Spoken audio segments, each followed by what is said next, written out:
J'aimerais, vous savez, plusieurs choses qui se sont déroulées. Ce matin, je n'étais pas informé, vraiment. Je n'étais pas informé, la vidéo et puis le cadeau. Et puis, il y a toutes les différentes choses qui se sont passées. Et donc, du coup, après, j'ai enclenché directement avec l'interview, mais j'aimerais commencer mon message vraiment par honorer également et dire, exprimer ma reconnaissance pour toute l'équipe pastorale, pour Alice, tu fais juste un travail incroyable et je suis heureux de t'avoir avec moi. Et Dan, il n'est pas là, mais il n'est pas là parce qu'il fait des soirées de louanges avec 3000 personnes partout à travers la francophonie. Et c'est tellement une joie d'avoir Dan, d'avoir Mathieu, Laetitia et vraiment, c'est une vraie bénédiction. La semaine passée, j'ai eu ma fille au téléphone, je n'étais pas là, moi je prêchais à Nouvelle Vie au Canada. Mais ma fille Estelle, elle m'a dit, papa, c'est un des meilleurs messages que j'ai entendus de toute ma vie. Et c'est vraiment pour moi une bénédiction en tant que pasteur de savoir que même quand je suis à des milliers de kilomètres, que vous êtes bénis, que vous êtes encouragés parce qu'il y a un Mathieu, il y a un Jérémy, il y a toute l'équipe qui est là, Dan, Alice, Laetitia, toute l'équipe est là. Et c'est vraiment pour moi une bénédiction. Et quand j'étais à Nouvelle Vie, j'étais béni des retours que j'entendais de ce qui passait ici, de toute l'équipe, de ce qui arrivait. Et en même temps, j'étais béni quand j'étais là-bas parce que juste une semaine avant, Jérémy et Sandy m'avaient précédé au Canada et tout le monde me parlait de Jérémy et Sandy et de Jérémy, de ce super prédicateur qui a prêché là-bas. C'était incroyable. Hein. Tu sais qu'ils t'aiment. Hein. Ils ont vraiment aimé ta prédication. Et moi, je suis tellement reconnaissant à Dieu pour toute l'équipe merveilleuse et également pour l'Église. Vraiment, je suis reconnaissant. Vous savez, il y a des choses, hier, je discutais avec JM et ce matin, j'ai prêché sur la bénédiction.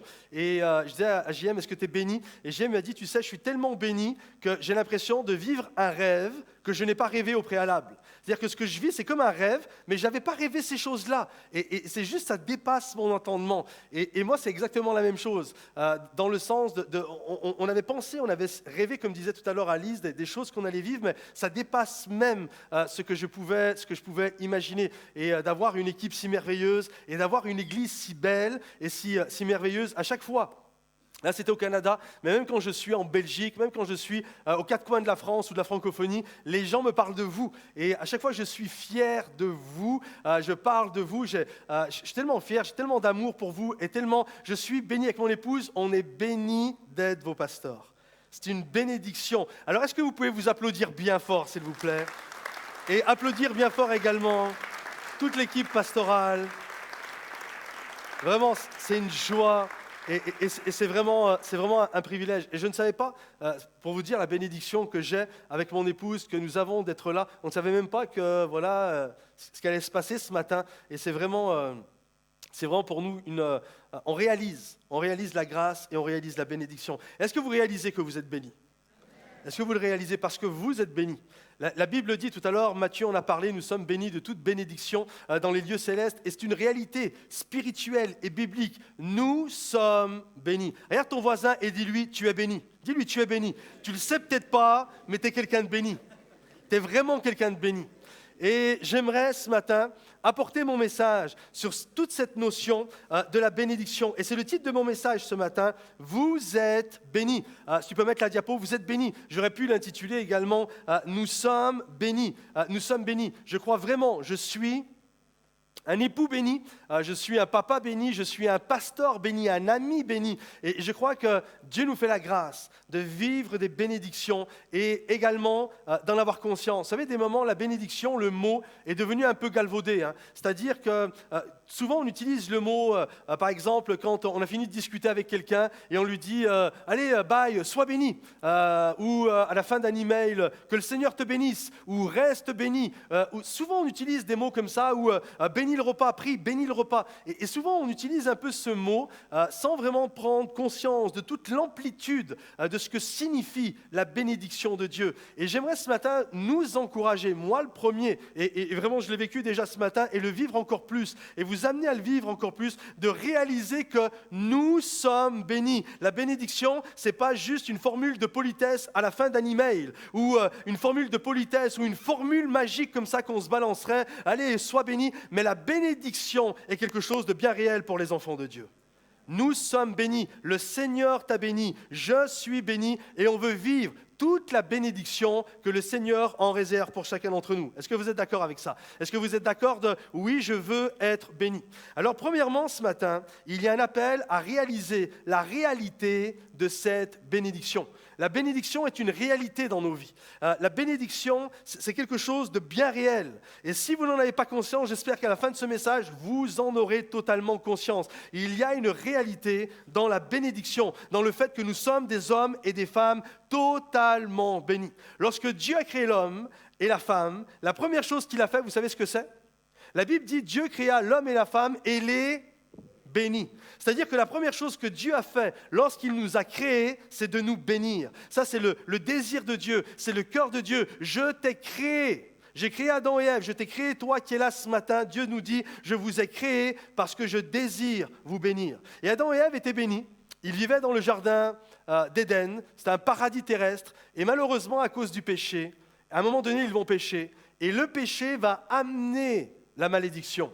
Et depuis ce jour-là, il y a une malédiction qui a transcendé les générations. Mais gloire à Dieu, à un moment donné, dans son ciel de gloire, Jésus est descendu, il est venu sur cette terre. Et la Bible nous dit qu'il est mort sur le bois de la croix afin de nous réconcilier avec Dieu, mais également afin que toute chose ancienne, tout ce qui était maudit, puisse passer et que nous puissions vivre et saisir la bénédiction que Dieu a pour nous.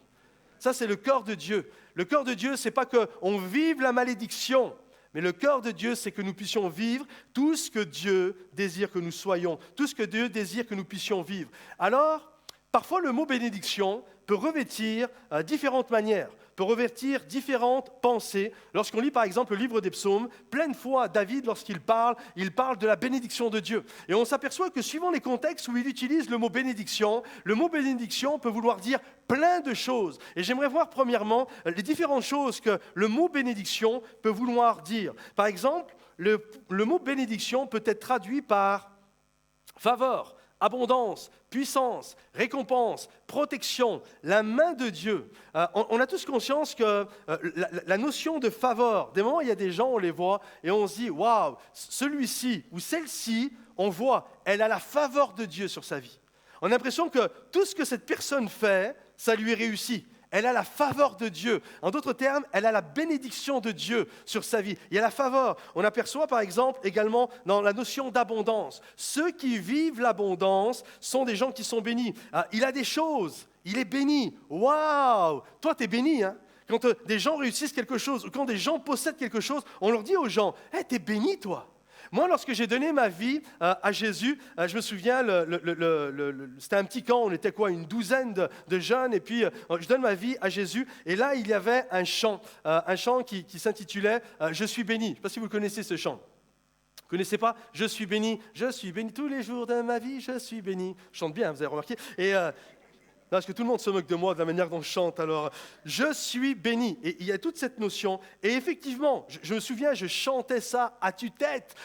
Partout, je marchais dans la douche, de partout, je chantais ça. Je suis béni. Le matin, quand je me lève, je suis béni. Et le soir, quand je me couche, je suis béni. Et vraiment, j'ai vécu la bénédiction de Dieu dans le sens de l'abondance de Dieu en l'espace de 10 mois. Je ne sais pas si vous imaginez, quand j'ai donné ma vie à Jésus, j'étais toxicomane, je fumais 2 paquets de cigarettes par jour et j'étais prise dans toutes sortes d'addictions. Et en l'espace, Dieu m'a délivré, Dieu m'a béni. Et en l'espace d'une dizaine de mois, alors que j'habitais chez ma mère, en l'espace de 10 mois, c'est incroyable ce qui m'est arrivé, en l'espace d'une dizaine de mois, je me suis retrouvé à être baptisé d'eau, baptisé du Saint-Esprit, à avoir une fiancée, à avoir une voiture, littéralement, à avoir une maison, et tout ça en 10 mois. On est d'accord pour dire que j'ai été béni quand même, hein? Ça, c'est de la bénédiction. Tous ceux qui sont célibataires depuis plus de 6 mois, vous savez que c'est une bénédiction, ça.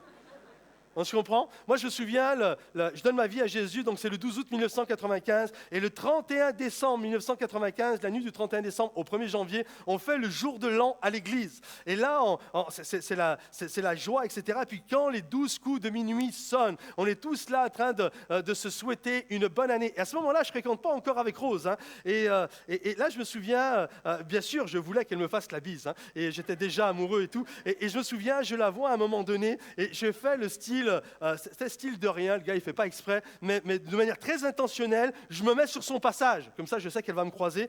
Et là, lorsqu'elle arrive, « Oh, tiens, t'es ici, toi, c'est bizarre. » Et lorsqu'elle arrive, on se fait la bise, et puis elle me regarde et dit, « Patrice, je te souhaite une année bénie. » Et moi, je me souviens, quand elle me dit ça en voix off, c'est dans ma tête, elle ne m'entend pas. Hein. Dans ma tête, je me dis, ma cocotte, ma bénédiction, c'est toi cette année.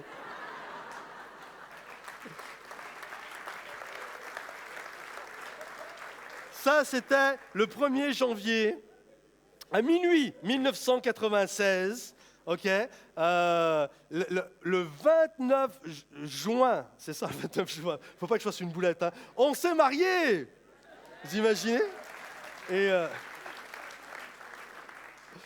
c'est ça, c'est la bénédiction. On est d'accord que quand il y a de l'abondance, c'est ça aussi la bénédiction. La bénédiction, c'est quand il y a la faveur de Dieu, tout ce que tu fais, ça fonctionne. Mais également, lorsque Dieu me bénit, un travail, lorsqu'il me donne une épouse, lorsqu'il me donne des enfants, lorsqu'il me donne une voiture, une maison, etc. C'est aussi ça, la bénédiction, c'est l'abondance. Également, il y a toute la notion de la puissance, toute une notion de puissance. Quand quelqu'un, on le voit, par exemple, un prédicateur, il y a une puissance, on dit, ouh, il est béni celui-là. Il y a une bénédiction sur sa vie. Dan qui va faire la louange quelque part, bing, 3 notes et la bénédiction de Dieu tombe sur la pièce. C'est la bénédiction. On est d'accord avec ça? Il y a une puissance. Souvent, la puissance, c'est aussi ça. Il y a une puissance, elle est synonyme de bénédiction. Parfois, c'est la notion de récompense. Parfois, la bénédiction, on ne l'a pas cherchée et elle est arrivée comme ça. On est béni alors que voilà, c'est une grâce, c'est une faveur. Mais des moments aussi, la bénédiction vient de choses qu'on a faites. J'ai obéi à la parole de Dieu, j'ai obéi à ce que Dieu me demandait, et parce que j'ai obéi à Dieu, parce que j'ai honoré Dieu, Dieu m'honore. Parce que j'ai obéi à la parole de Dieu, j'ai la conséquence d'avoir obéi à la parole de Dieu, et je reçois des bénédictions dans ma vie. Comprenez-vous? Parfois, la bénédiction, c'est aussi une récompense. Également, la bénédiction, c'est la protection. C'est-à-dire que des moments, la bénédiction, ce sont des choses qui t'arrivent. Okay? Mais des moments, la bénédiction, ce sont des choses qui ne t'arrivent pas. Et parce que ça ne t'est pas arrivé, tu as été béni. Okay? D'un seul coup, il y a un accident. Les voitures volent autour de toi et toi, tu n'es pas touché. On est d'accord que même si t'es rien arrivé, c'est bien qu'il ne t'est rien arrivé. C'est aussi ça la bénédiction. Quand j'ai donné ma vie au Seigneur juste quelques jours, avant de donner ma vie au Seigneur, peut-être 3 semaines avant, j'avais un ami à moi, puis il voulait qu'on parte à Istanbul, en Turquie, et qu'on aille acheter de la drogue, et puis qu'on revienne ensuite en France, et faire toutes sortes de choses mauvaises et tout. Puis je devais partir avec lui. Et là, sans comprendre, je ne sais pas pourquoi, on s'est pris la tête. Ça n'a plus fonctionné, et puis je sentais même qu'il avait de la haine contre moi, je ne comprenais pas pourquoi. Et à cause de ça, on n'est pas parti, on ne s'entendait plus, laisse tomber, pars tout seul, moi je ne viens pas avec toi. Et là, à cause de ça, je me suis retrouvé, j'avais plus rien à faire, c'était l'été, et un ami me dit, viens, va dans un camp, et puis je me retrouve dans un camp chrétien, alors que j'avais rien cherché, je me retrouve dans un camp chrétien, je donne ma vie à Jésus dans ce camp chrétien, là où je vous disais tout à l'heure, et lorsque je reviens, écoutez bien, c'est quelque chose d'incroyable, lorsque je reviens dans ma ville d'origine, le même jour, celui qui était mon ami, et qui était parti en Turquie, lui aussi revient, il prend l'avion, il atterrit à Lyon, et au même moment, moi, je reviens. Lorsque je reviens, je suis une nouvelle créature, les choses anciennes sont passées, j'ai été délivré de la drogue, j'ai été délivré de toutes sortes de choses qui n'allaient pas dans ma vie, et je vis la bénédiction de Dieu. Et lui, lorsqu'il revient, et j'aurais dû être avec lui, lorsqu'il revient, la police l'attend sur le tarmac de l'aéroport Satolas à Lyon, ils le prennent et il part en prison pendant 2 ans. Combien réalisent que parce que ça ne m'est pas arrivé, j'ai été béni? Vous comprenez? C'est aussi une protection où parce que tu tournes ton cœur à Dieu, tu tournes tes regards vers Dieu, Dieu te bénit. Et des choses qui auraient dû t'arriver, tu en es protégé. Il y a une protection de Dieu sur ta vie. C'est ça la bénédiction. Je reçois et j'ai une protection. Également, il y a la notion de la main de Dieu. Combien savent que lorsque Dieu pose sa main sur toi, il y a celui qui est le plus grand, le plus fort, le plus puissant, le plus redoutable de l'univers qui pose sa main sur toi. Et lorsque la main de Dieu est sur toi, il n'y a pas une personne dans ce monde qui est capable de te ravir de la main de l'Éternel. Lorsque j'étais enfant, j'avais 7 ans. Vous pouvez applaudir ceux qui croient en cette bénédiction. J'avais 7 ans, c'était pas normal, mais j'avais 7 ans, et j'avais un copain, et c'était mon meilleur ami quand j'avais 7 ans, et il s'appelait Georges, mais lui, il avait 15 ans. Et pourquoi c'est pas normal? C'est qu'à 15 ans, normalement, ton meilleur ami, il n'a pas 7 ans. Et moi, je ne le savais pas, je ne le savais pas, mais Georges avait une déficience. Et en fait, il avait l'âge mental d'un enfant de 7 ans. Ce qui fait que moi, c'était juste génial, il avait mon âge. Moi, je ne voyais pas qu'il y avait un problème. Moi, c'était mon super ami, on jouait au foot ensemble, et ce qui était incroyable pour moi, pour le petit bout de chou que j'étais, tout juste de 7 ans comme ça, c'est que mon meilleur copain, il faisait 1,85 m et 80 kg. Vous imaginez un petit peu, quand je me promenais avec Georges, on l'appelait Georges de la Jungle, là où j'habitais, lorsque je me promenais avec Georges, j'aimerais vous dire, il n'y a pas une personne qui osait m'embêter. Et à un moment donné, et j'en profitais, j'étais un sale gosse, j'en profitais, des moments où j'étais là, j'excitais les gens comme ça, mon fichier Georges, il était là, et tout allait bien pour moi. Et à un moment donné, je me suis retrouvé dans une situation où, parce que j'avais embêté d'autres petits garçons qui étaient d'un autre quartier, d'un autre bâtiment, à un moment donné, je me suis retrouvé devant eux. Et là, j'étais tout seul, ils étaient tous les trois. Et là, alors Georges, il n'est plus là. Et puis, ils commençaient à me pousser. Et là, je me disais, ça va être chaud pour mes côtelettes. Ça va être compliqué, là. Et puis, ils étaient en mode, on va te casser la figure, etc. Puis, d'un seul coup, j'ai vu leur visage qui s'est mis à changer. Je voyais leur visage commencer à devenir un peu blême. Et là, je me retourne, je sens que quelqu'un arrivait. Je me retourne, et là, c'est Georges. Georges, il arrive. Et Georges, il pose sa main sur moi, comme ça, littéralement. Il pose sa main sur moi, et puis il regarde les autres, il dit, il y a un problème là? Et là, d'un seul coup, les 3 autres, non, il n'y a pas de problème. Ils étaient tous en mode négociation. Non, ça va, c'est correct, il n'y a pas de problème. Vous comprenez? Laissez-moi vous dire, il y a beaucoup plus que Georges qui pose sa main sur votre épaule. Il y a le grand Dieu de l'univers qui pose sa main sur nous. Et lorsqu'on réalise, et lorsque l'on comprend ça, j'avance dans la vie. Je réalise que la bénédiction de Dieu est sur ma vie. La main de Dieu est sur ma vie. Et que tous ceux qui croient que la main de Dieu est sur leur vie disent Amen et applaudissent et acclament le roi des rois. C'est pourquoi, deuxièmement et dernièrement, j'aimerais vous dire ceci, souriez, vous êtes bénis. Faites-moi un beau sourire. Souris, regarde ton voisin et dis-lui, souris, t'es béni quand même. Arrête de faire la tête, t'es béni. Souriez, vous êtes bénis. On a la main de Dieu qui est sur notre vie, car celui qui est en nous est plus grand que celui qui est dans le monde. Aucune arme forgée contre nous ne pourra prospérer. Il gardera notre départ et notre arrivée, dès maintenant et à jamais. Est-ce qu'il y a des gens qui croient qu'ils sont bénis? Et j'aimerais conclure ce message avec une illustration biblique qui est tellement parlante et qui donne tellement une vérité puissante sur ce qu'est la bénédiction. Parce que nous, des moments, on ne comprend pas vraiment ce qu'est la bénédiction et on a toujours peur que des gens nous piquent notre bénédiction et qu'on est toujours dans le stress et dans l'angoisse. Et j'aimerais vous encourager ce matin à avoir une foi inébranlable quant à la bénédiction que Dieu met dans nos vies. Il y a un homme qui s'appelle Isaac. Vous avez déjà entendu parler d'Isaac ? Le fils d'Abraham. Et Abraham a eu cette bénédiction sur sa vie de voir, la Bible nous dit qu'il allait avoir une descendance nombreuse et puis avoir un pays où coule le lait et le miel. Et une troisième bénédiction également, c'est que toutes les nations de la terre seront bénies à travers lui. Et Abraham a toute cette bénédiction et à un moment donné, Abraham décède, il meurt. Et là, son fils Isaac prend le relais. Et là, Isaac se retrouve donc dans le pays de la promesse. Sauf que c'est par la foi que le pays lui appartient, le pays où coule le lait et le miel. Mais dans la réalité des faits, le pays ne lui appartient pas encore. C'est dans les choses qu'il espère, mais ce n'est pas encore à lui. Et là, il y a un roi, il y a des Philistins, il y a des gens du pays, etc. Et lui, il est tout petit à ce moment-là, Isaac, et le pays est frappé de famine. Et parce que le pays est frappé de famine, il se dit, je vais partir de ce pays, et puis je vais aller en Égypte. Et Dieu l'arrête, il dit, non, Isaac, ne pars pas parce que c'est ici, c'est un pays que j'ai promis de donner à ta descendance, aux descendants d'Abraham, et tu as maintenant la bénédiction d'Abraham. Ce qui était sur Abraham est désormais sur toi. Et là, ok, très bien, c'est sur moi, donc il ne faut pas que je parte en Égypte. Non, reste ici et je vais te bénir. Et effectivement, la Bible nous dit que Dieu l'a béni. Et il a tellement béni, c'est que tous les puits qu'Abraham avait creusés, il avait hérité de tous ces puits-là. Et puis là, il avait de l'eau tellement importante à ce moment-là. Et puis, il commence à avoir un petit troupeau. Il commence à avoir un petit troupeau, et puis Dieu bénit tellement qu'il se retrouve avec un troupeau immense, plein de serviteurs. Il est obligé d'embaucher tellement qu'il est béni. Et il y a une bénédiction de Dieu sur sa vie qui est juste phénoménale. Il y a de l'eau, il y a des serviteurs. La Bible nous dit que lorsqu'il plantait une graine à terre, littéralement, une graine en donnait 100. Il y avait des récoltes sans commune mesure, sans précédent. Il y avait une bénédiction qui était terrible. Sauf que lorsque les gens autour... Vous savez que la bénédiction suscite la jalousie. Et là, lorsque les gens autour vont voir qu'il est béni, ils ne vont pas être contents. Et ils ne sont tellement pas contents que la Bible nous dit qu'ils vont commencer à boucher tous les puits.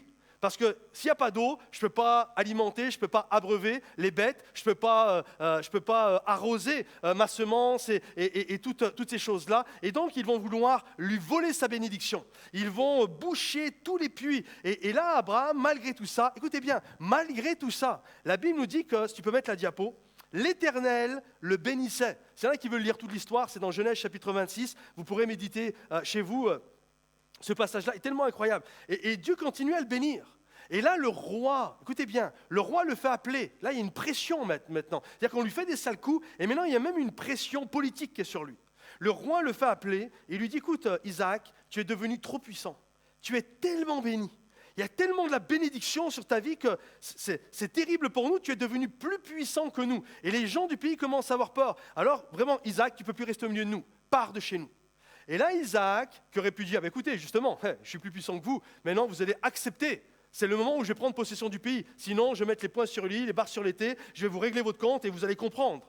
Vous comprenez? Même le roi dit, tu es plus puissant que nous. Mais Abraham, écoutez bien, Isaac, Isaac il a tellement compris une vérité spirituelle que j'aimerais que nous puissions comprendre ce matin. C'est qu'Isaac dit, ok, très bien, et il part. Pas d'histoire, il part. Et là, il va dans une vallée, la vallée de Guérar, il va un peu plus loin. Et là, la Bible nous dit qu'il y avait encore des puits qu'Abraham avait creusés. Et là, il y a de l'eau, donc il est bien, il arrose ses semences, il abreuve ses bêtes, etc. Et la Bible nous dit que les habitants du coin lui font encore des embrouilles. La Bible nous dit qu'ils vont encore lui, littéralement, boucher ses puits. Et là, tu te dis, bon. Moi, je serais Isaac, là, tu te dis, là, les gars, là, c'est bon, je suis Isaac, c'est moi le plus puissant du coin, là. Non, vous savez ce qu'Isaac fait? La Bible nous dit que Isaac ne fait pas d'histoire. Isaac, ok, très bien, pas de souci, et il va plus loin.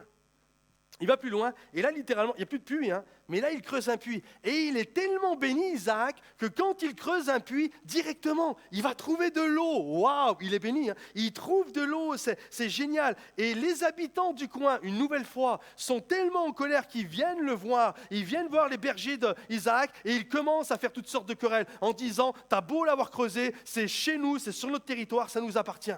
Et là, il commence à avoir une querelle, et ils vont appeler d'ailleurs le puits querelle. Mais Isaac vient, puis il met la peine. Bon, cassez-vous pas la tête, c'est pas grave. Gardez-le, prends le puits, garde ça, puis non, on va un peu plus loin. Et là, un peu plus loin, ils creusent un autre puits. Boum, rebolote. Ils reviennent, ils font des histoires. Que va faire Isaac? Au bout d'un moment, tu dis, il va être fatigué quand même. Il va leur rentrer dedans. Non, Isaac, ok, pas de problème, prends le puits. Il va un peu plus loin. Et là, il creuse un autre puits qu'il va appeler Rehoboth. Ça veut dire large espace parce que plus personne, à partir de ce moment-là, va venir lui faire des histoires. Maintenant, j'aimerais qu'on puisse comprendre ceci. Pourquoi Isaac a eu une telle attitude? Vous savez pourquoi Isaac a eu cette attitude? Et j'aimerais vraiment, parce que c'est une vérité spirituelle tellement puissante, si chacun d'entre nous, nous pouvions la comprendre, la saisir et vivre avec. Vous savez pourquoi Isaac n'a jamais fait de problème? Parce que contrairement à la majorité des gens, contrairement aux gens qui étaient autour de lui, c'est que Isaac avait compris quelque chose d'extrêmement fort. Isaac avait compris que ce ne sont pas mes puits qui sont bénis, c'est moi qui est béni. Comprenez-vous? Et peu importe où j'irai faire des puits, il y aura toujours de l'eau. Parce que nous, on croit que nos bénédictions, c'est tout ce que nous possédons. Et Isaac vient et quelque part, il nous donne cette leçon. C'est pas tes puits qui sont bénis. C'est pas ta chemise qui est bénie. C'est pas ta veste qui est bénie. C'est pas tout ce que tu possèdes. C'est pas ça. Celui qui est béni, c'est toi. Et peu importe où tu te trouves, si tu as la bénédiction de Dieu sur ta vie, peu importe où tu seras, la bénédiction de Dieu sera toujours là. Amen. C'est comme si Isaac disait, vous désirez prendre mes puits, puits, ça ne changera rien. Je resterai béni, car Dieu n'a pas mis sa faveur sur mes puits, mais sur moi. Comprenez-vous? La bénédiction n'était pas les puits, c'est Isaac qui était la bénédiction. Dieu n'a pas mis la bénédiction dans tes bénédictions, dans ce que tu possèdes, mais tu es béni. C'est pour ça que tu as des bénédictions. Et peu importe si des gens essayent de te prendre des choses, tu resteras béni. C'est pourquoi Jésus a dit, si quelqu'un veut te voler ta chemise, donne-lui aussi ta veste. Pourquoi? Parce que ce n'est pas ta chemise qui est bénie, ce n'est pas ta veste qui est bénie, c'est toi qui es béni. Et parce que tu es béni, les gens peuvent te voler tout ce qu'ils veulent, tu resteras béni. Les gens peuvent te faire toutes les histoires du monde, tu resteras béni, parce que Dieu a posé sa main sur toi. Et que tous ceux qui ont la main de Dieu sur eux disent Amen et applaudissent le roi des rois. Je demandais au pianiste si tu peux revenir. Comprenons ceci, ce ne sont pas vos biens qui sont bénis, mais c'est vous qui êtes bénis. Amen. Tout à l'heure, je vous parlais de mon histoire avec Roselyne. Et je me souviens, peu de temps après, je n'avais pas encore déclaré ma flamme à Roselyne. Puis je me suis retrouvé, il y avait tout le groupe de jeunesse, là, on avait fait une sorte de grand goûter, d'agape, comme on appelait ça. Et puis on se retrouve comme ça après une réunion. Et voilà, on est là, je ne sais pas, 40, 50 jeunes, 30, 40, 50 jeunes, je ne sais pas combien. Et puis à côté de moi, il y avait un autre gars. Un gars, moi j'ai tout juste 23, 24 ans à ce moment-là. Lui a 29, 30 ans, plus de maturité que moi. Moi, à ce moment-là, j'étais dans la pauvreté. J'avais une voiture que j'avais achetée, c'est pas une blague, que j'avais achetée 300 €. Et tous les matins, je lui imposais les mains pour qu'elle démarre. Je chassais le démon de la durite sur cette voiture. Et voilà, j'ai une voiture pourrie. J'ai pas d'appartement, je vis chez ma maman. Et voilà, je viens tout juste de donner ma vie à Jésus. Je ne suis même pas encore baptisé à ce moment-là. Et lui, ce gars-là, il a 29 ans, 30 ans, il a de la maturité, il a une jolie voiture qui est à lui, il est propriétaire de son appartement, etc. Puis là, on est en train de discuter, puis en discutant, on s'aperçoit tous les deux qu'on est amoureux. Et là, dans ma tête, je me dis, celui-là, il risque d'être amoureux de la même que moi. Et vous savez comment ça peut se passer dans notre tête, hein? Et là, je me dis, imagine, il est amoureux de Roselyne aussi. Et là, je vis une panique intérieure. Ça vous est déjà arrivé, ça? Lui, là, il va me piquer ma bénédiction. Littéralement, là, je commençais à me mettre en mode petit coq. Et là, je discute avec lui et je dis, mais c'est qui la fille dont tu es amoureux? Et là, le gars, il comprend. Hein. Il comprend que je suis instable. Il comprend que là, ça ne va pas trop là, dans ma tête. Et là, je me souviens, il me regarde, puis il n'a pas voulu me le dire. Il m'a dit, tu sais, je crois que si Dieu te bénit, il me bénit. Je crois que connaissant Dieu, il risque de ne pas nous donner la même femme. Parce que sinon, il va y avoir un problème. Je le regarde, et puis là, je fais le gars super spirituel. Oui, je crois aussi. Sauf que moi, je suis reparti, j'étais toujours en stress et en panique. Hein. Mais par la grâce de Dieu, heureusement, il en a donné une autre à lui. Et il m'a donné Roselyne pour moi. Et la notion est celle-ci, c'est que Dieu désire nous bénir. Peu importe, tu es béni. C'est ton appel. Tout à l'heure, je parlais d'Abraham, d'Isaac, qui avait la bénédiction d'Abraham. Vous savez ce que Paul dit? Vous lirez ça dans l'Épître aux Galates. Paul nous dit à chacun, vous n'êtes plus, il parle à moi, mais il parle à toi ce matin. Il dit, vous n'êtes plus sous la malédiction de la loi, mais désormais, vous êtes sous la bénédiction d'Abraham. Et comme Isaac était béni, comme Isaac restait en paix, parce que peu importe, tu peux me prendre tous les puits que tu veux, c'est moi qui suis béni. De la même manière qu'Isaac, nous avons la bénédiction d'Abraham. Alors j'aimerais te dire ce matin, souris, tu es béni. Regarde ton voisin et dis-lui, souris, t'es béni. Dis-lui, souris, t'es béni. Est-ce que vous le croyez que vous êtes béni? Est-ce qu'on peut se lever tous à notre place, s'il vous plaît? Et juste là où nous sommes, est-ce qu'on peut étendre nos bras, nos mains devant le roi des rois et juste lui dire, Seigneur, merci pour toutes tes bénédictions.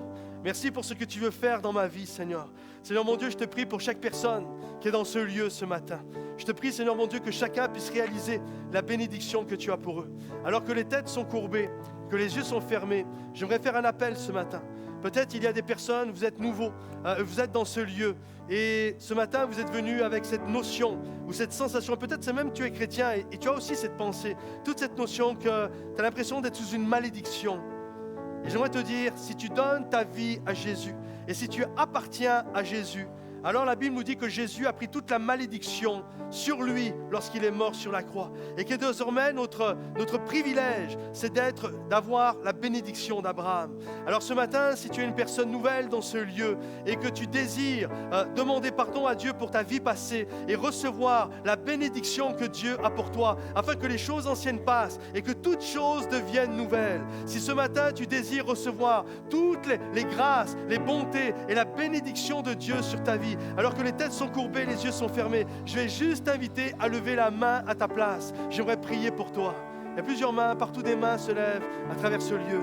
Quand d'autres mains se lèvent, ne quitte pas ce lieu sans dire au Seigneur, je viens à toi. Je ne veux plus être sous la malédiction aujourd'hui, mais je veux désormais être dans ta bénédiction. Je veux que les choses anciennes passent et que toutes choses deviennent nouvelles. Si ce matin tu es un chrétien et que tu n'avais pas compris cette réalité et que tu as besoin vraiment que cette vérité spirituelle soit scellée au plus profond de ton cœur, à toi aussi je t'invite à lever la main à ta place. J'aimerais prier pour toi. Encore d'autres mains partout à travers ce lieu se lèvent. Seigneur mon Dieu, je te prie pour toutes ces personnes, ceux qui ne te connaissaient pas et qui te donnent leur vie, comme ceux qui te connaissent ce matin. Je prie, Seigneur mon Dieu, que la bénédiction puisse littéralement les envelopper, Seigneur mon Dieu, et qu'ils réalisent cette vérité spirituelle. Quand j'appartiens à Jésus, quand je donne ma vie à Jésus, je passe de la mort à la vie et de la bénédiction, de la malédiction à la bénédiction. Je passe des ténèbres à la lumière. Et c'est dans le nom précieux de Jésus, Père, que nous t'avons prié pour toutes ces âmes et que tous ceux qui croient que désormais ils sont bénis disent Amen et Amen et applaudissent et acclament le roi des rois. Alléluia.